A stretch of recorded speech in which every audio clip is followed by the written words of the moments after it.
पातरी सीता हो पतरी कमरिया हो, नागिनी जस लहरेला केस।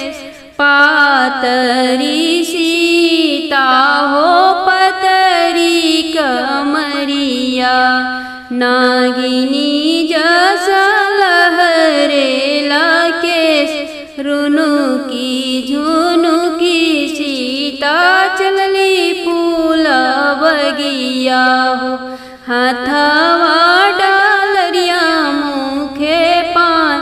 हाथवा डालरिया मुख पान, एक फूल लोढ़ली दूसर फूल लोढ़ली हो।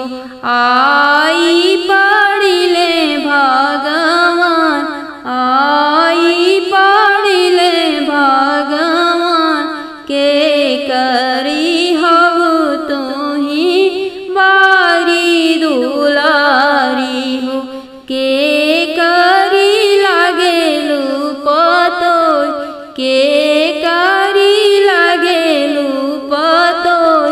राजा जनक जी के बारी दुलारी हो, दशरथ जी के लागिले पतोय। दशरथ जी के लागिले पतोय, गली गली खोजी राम डोलिया कहरवाऊ। सीता चलली ससुराल, सीता चलली ससुराल, रानी कौशल्या